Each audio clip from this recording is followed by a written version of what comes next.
John Brennan here with MMA Company. I have the notorious Colin Fedoriska, my strength and conditioning coach, here with us today on the show. Colin, how you doing today on this Easter Sunday? I'm doing great. How are you, John?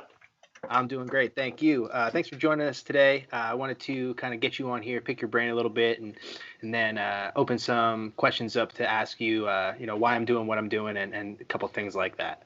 Absolutely. It's my pleasure to be on. Thank you. Right on. So I wanted to start with kind of where you and I first met. We were training together, at Extreme Fitness in St. Clair with Joe Gadinas. And you were, I think, just in your undergrad at that point, right? Or just finished your undergrad? Yeah, I was just about done. I think I'd moved back home. I trained on and off with Joe a little bit in the past, and then I moved back home kind of full time for a little bit. And then that's where I think we ran into each other there. You started training there in one of the summer, I believe, or something like that. Mm-hmm. Yeah, I had graduated from Shippensburg, and then I moved back with my parents too. So I was just training up there with Joe, and we kind of both realized that we had something in common, which was right.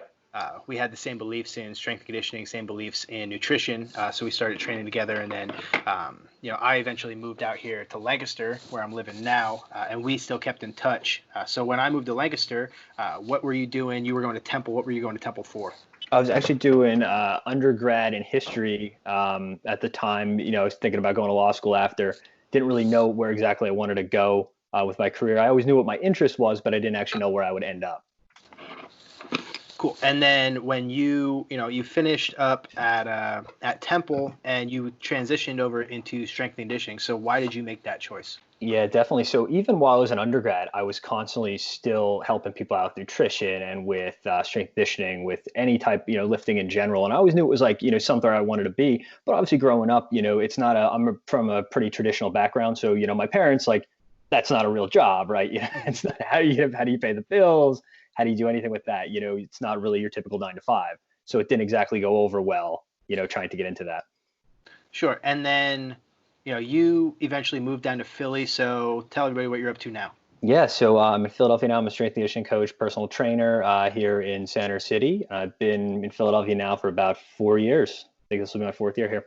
Awesome. So that's about around right before you moved to Philly, I think, is when we really started honing in on my nutrition, my strength conditioning, leading up to my fights. And one of the fights that I remember most vividly working with you was the Ryan Ariola fight. Right. That was a pretty big breakout fight for you, if I remember. That was a big one.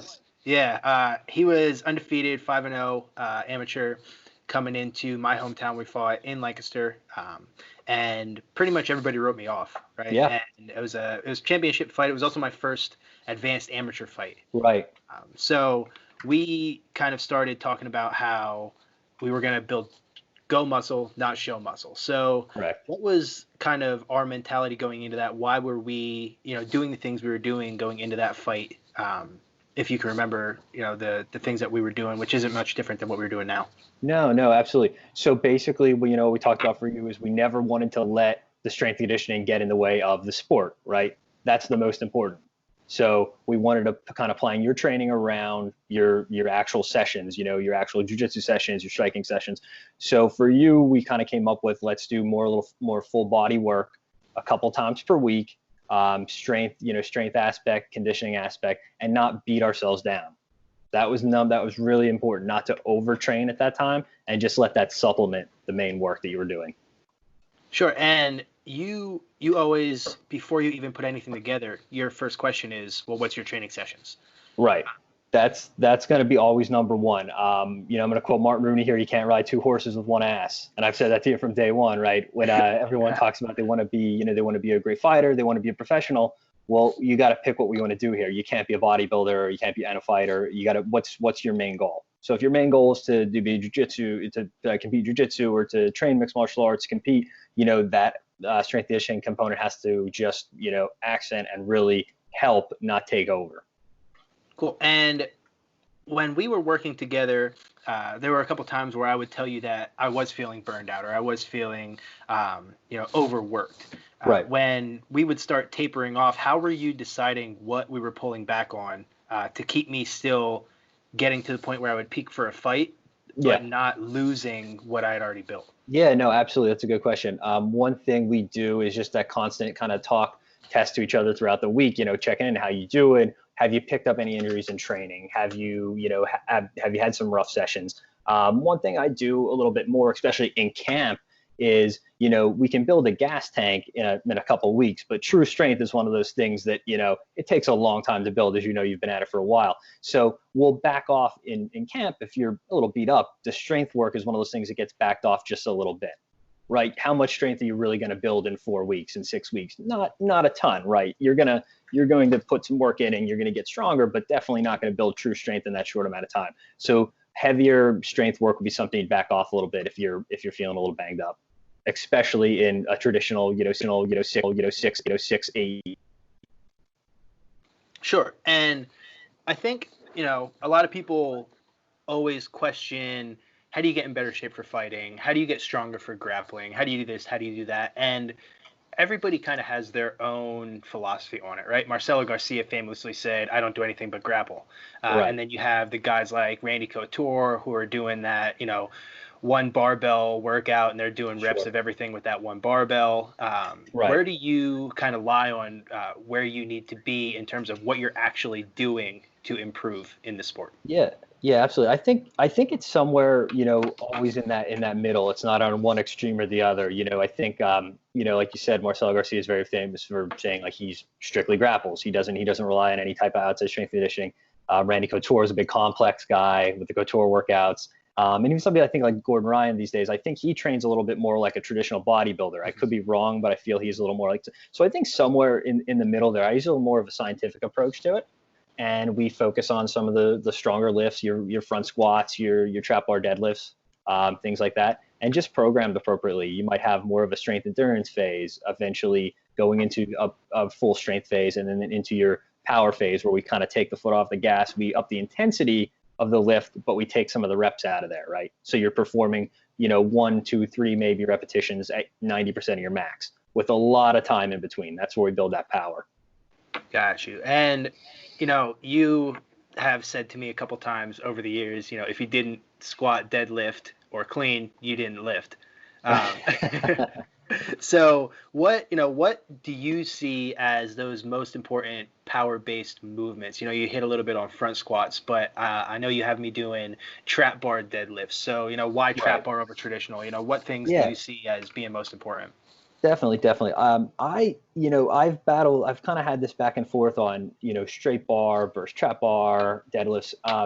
All of them have their place. Don't get me wrong. You use correct form, all of them have their place. I prefer the trap bar, especially for people who maybe not have that much of an experience with strength conditioning in general. It's a little easier to pick that up and a little, if I'm not there in person, a little less, I don't have to worry about as far as form and issues like that. But definitely trap bar deadlifts have come in and to be one of my, main exercises. I definitely told you in the past, unless you've done a couple of those exercises, we're not really doing much working the show muscles, right? But, I also like a weighted chin up is also one of my favorite ones for building some of that raw back power. I like, 3 sets of 3 heavier weighted chin ups as well. Cool. And then you also have me warming up, with a lot of banded work, and then going right into some core and explosive work. Why are we doing that at the front side as opposed to at the middle or at the end? Yeah, definitely. So fighters, for one, are really, really front forward, chest anterior forward, right? So we get really caved in throwing so many punches. So everyone in general would benefit, but fighters especially, from that extra upper back work, some of those band pull apart for your rear delts, and really pulling those shoulders back, since we're so far forward all the time with throwing so much forward, the punches. And then obviously, going in for that kind of dynamic warm up, that word gets thrown around a lot. I like to, get you warmed up with some prep movements, maybe a little light foam rolling. And then this is one that gets butchered a lot, the plyometrics work, right? Some of that work, I'd rather see that early compared to later in the workout when you're exhausted, and then using low sets and low repetitions. Nobody wants to do an AMRAP box jump. Please stay away from that. And why are we doing them early as opposed to late? Yeah, definitely. So it's definitely a big technique lift. So I would rather you be fresher to do those jumps. Like, for example, if it is a box jump, or if it is some type of plyometrics exercise, I would rather that done explosively early while there's a lot left in the tank yet, and you can really get, a lot of your max effort in there. Gotcha. Okay. So we hit a little bit on, the strength portion of it, but where the conditioning comes in, I think, is where you and I really have set ourselves apart from a lot of people that I have fought in the past. I Sure. always pride myself on having that extra gear to get into, and that Yeah. kind of that HTFU when it really sucks, and you just gotta hammer down and pull something out. Um, Right. and now a lot of that comes from you and I talking about, how many rounds I'm doing, what minutes they rounds are, how much time off I'm getting. My heart rate is something we track a lot, so we like to see, Sure. how much my heart rate's coming down. But one thing we do is we use the bike. So Yes. why the bike? I hate it every time I'm on it, but why the bike, and why do we do what we do early in camp as opposed to late in camp? Because I know you changed the times Yeah. up. Yeah, absolutely. So one thing to touch on is that you always stay in shape outside of this. You put a lot of miles in on your bike in general. You hit some road work, I know, with your dog. I mean, so you're always staying in some form of shape. So we'll cover that for sure to start. But I prefer, and I know you're not a huge fan of it, that assault bike or airdyne bike intervals. I like those for the conditioning work, especially in camp, because we can really modify those to what we need. So they're low impact with some high intensity, and we can really easily get the levels we want to hit on there. So for example, if we're doing a 10 to 12 second fast burst on there, we can take 30 seconds of rest, and we don't have a lot of moving on and off the bike or turning the treadmill down or stepping to the side of the treadmill. So room for error is small there, and it's better off. And like I said, it's low impact. So it goes with, if you're a little beat up from jiu-jitsu or you're a little beat up from striking, it's definitely what I've kind of in these years developed, that I think it's the best way to condition, especially in camp. Now, that is, the assault bike is one thing that a lot of people use. Another thing that people do is they'll, do track sprints or treadmill sprints. So Sure. why do you prefer the bike over the sprints? Yeah, absolutely. So I prefer the bike over the sprints. Like I said before, it's a little more low impact. And also I find more people have access to doing that. Like, I don't know how many people have access to a public track. That can, I don't have a ton of that access here in the city. I mean, maybe in the suburbs people do, but normally any gym has at least one assault bike, right? Anytime you go, even your commercial gyms, Mhm. they have at least one assault bike. So if you're low, if equipment's a bit of an issue too, that's normally the best way to go. Got you. Now, when you do have me on those assault bike sprints, right? We kind of Sure. start out with longer sprints, right, at the beginning Yep. of camp, and then we dial Right. it back. What's the Right. theory behind starting out with the longer sprints and then hitting the shorter ones at the end? Absolutely. So we just change all we do is really change that intensity. So we might dial back that time. So you might start off with a 20, 25-second sprint, but when we're about 3 weeks out from the fight, you're at a 10-second burst, but that is like 90, 95% of your max, right?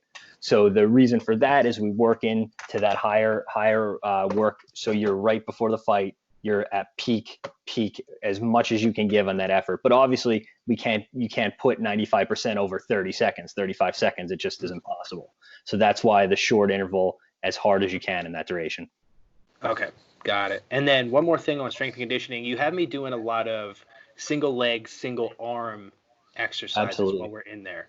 What's the theory behind that specifically for combat athletes, mixed martial arts fighters? Yeah, absolutely. I like a lot of that unilateral work. I like the ability for you to stabilize. I think that's huge. I'm glad you brought that up. I really love a rear foot elevated split squat.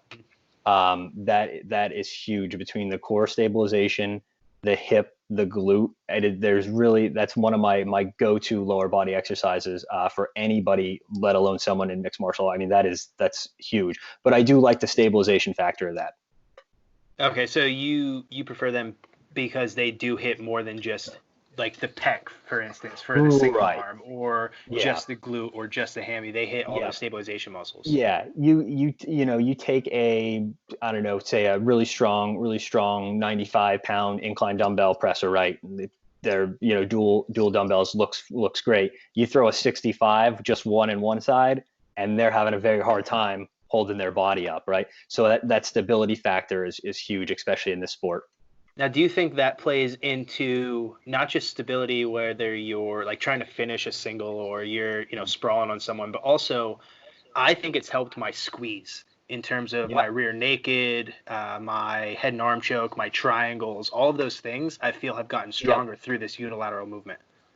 Absolutely. Absolutely. You have the squeeze on the dumbbell. I mean, grip strength is gone a long way. Joe DeFranco is a very big proponent for grip strength in mixed martial arts. I believe he works with Mickey Gall.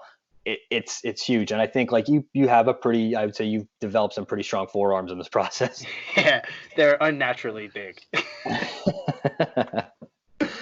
So flipping gears a little bit, I want to talk to you about nutrition, because you and I always go back and forth on, I send you pictures of what I shouldn't be eating just to rub it in your face. But then when we get into camp, I am very serious about, the fuel that I put into my body, because, all food is, between you and me, is fuel. So we have to fuel this machine to get it in the best shape as possible. So what do you subscribe to, I would say, in terms of the diet that you think is best for, what I'm doing? I know what you have been doing, but I want everybody else to hear. Yeah, absolutely. So, especially with how popular social media and Instagram is now, you can see a lot of information out there, right? There's tons of different diets and different things. I always say what works for you is the best, but I prefer something of really just whatever Earth Grow Nutrients whole food diet. Simple as that. You don't have to be strict 24/7, but the more nutrients that you're putting in that are real, that you make at home, right? That's huge. And that's what I've done for years. And I know you've done the same thing. So I'm big on whatever you can make at home, whatever's real foods, real ingredients. And then in terms of, we go back and forth on this all the time. Times that you eat. I know intermittent fasting is a big thing right now that a lot of people are doing. Yeah. What are your thoughts on that for combat athletes specifically? Yeah. I haven't changed on this. I still think you should eat for activity, right? Eat for what you have. Eat if you know you have a hard session, fuel for that session. Some people feel a little better working out in the morning without eating. I'm okay with that if it works for you, but I think in general, you should really be fueling for what you're preparing for. If you're going to hit, 50 miles on the bike, right? If you're going to be out on the day, fuel for that ahead of time. And then what kind of fuel would you, have me consuming for that 50 miles as opposed to like a 30-minute, high intensity session that I'm in the gym with the program that you gave me? Right.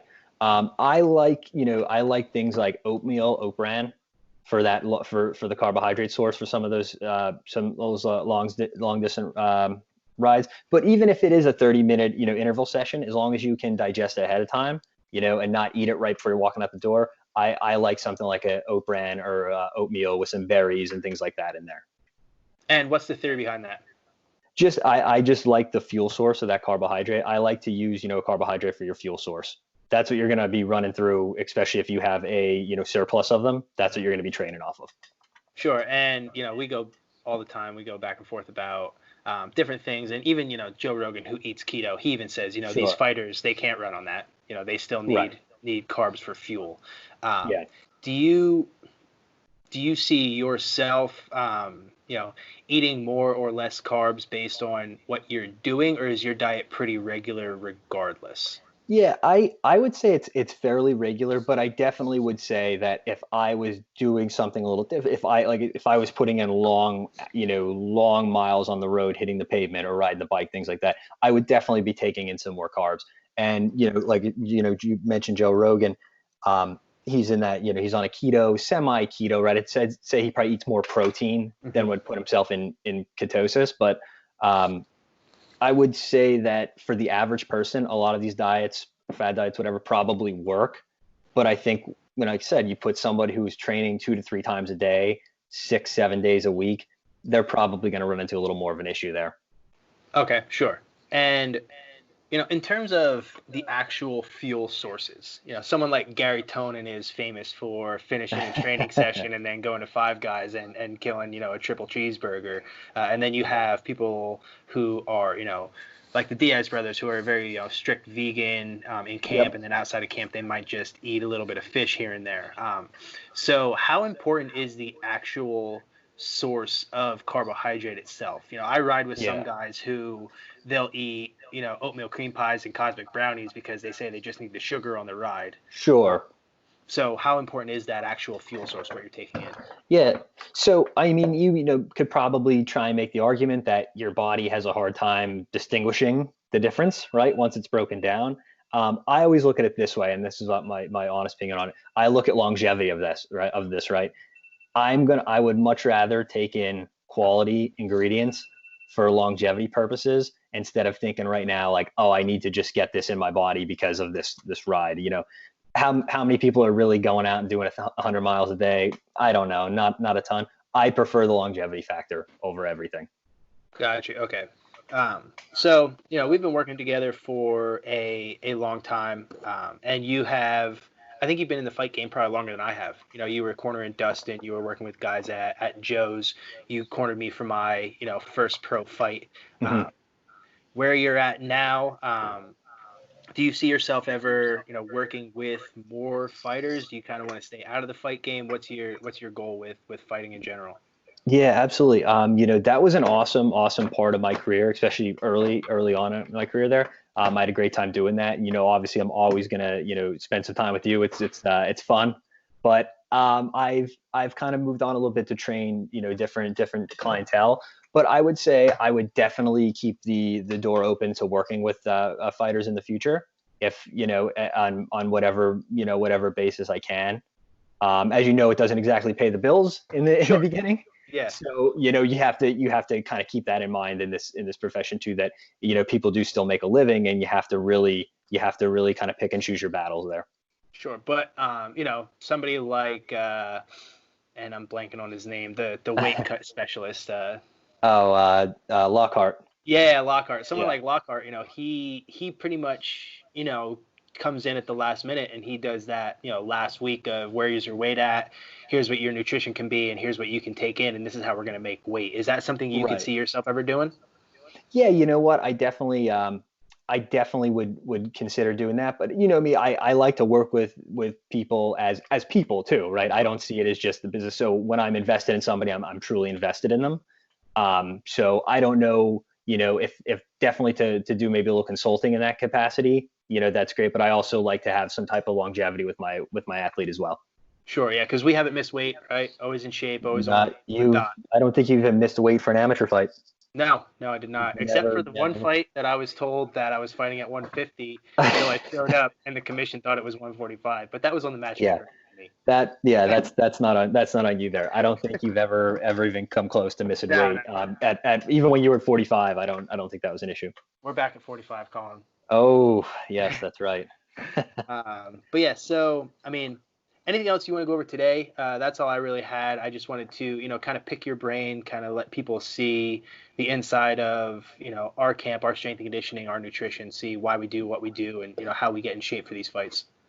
Yeah, no, absolutely. I guess if just some kind of ending notes for anybody out there who's training for the sport right now, or maybe is trying to get into the sport and is not sure what to do. Don't overcomplicate it. All right. I know like everyone's always looking for the answer or the secret or whatever. Don't overcomplicate it. Train your sport, make that the most important thing, and let the strength and conditioning come in and supplement that. Yeah, there is no secret, magic bullet or secret Nope. to, getting better, getting in shape in this sport. People ask me all the time, how do I get better? How do I stop getting punched in the face? And I always ask them, how long have you been training? 6 Right. months, 8 months. I say, keep Right. showing up 2 days a week for the next 3 years, and it'll happen. And it'll happen. Same thing. You'll have same thing for strength conditioning. You can build a gas tank fairly quickly, but strength and building true strength takes time and takes programming. So just keep at it and just have fun along the way too.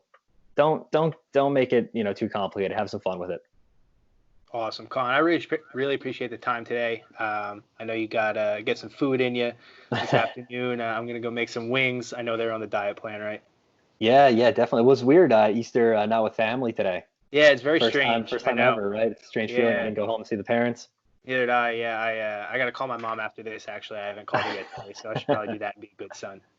Awesome. And then I'm gonna have you, if you want to drop my email in at the end, if anybody has any questions or just wants to talk a little further, if they have a question about the sport or strength conditioning, nutrition, whatever, I'd be glad to get back to some of you guys. Awesome, Colin. I appreciate it. Stay safe out there. Tell Jill I said hello and have a happy Easter. Absolutely, John. Happy Easter. Take care. Yeah, thanks.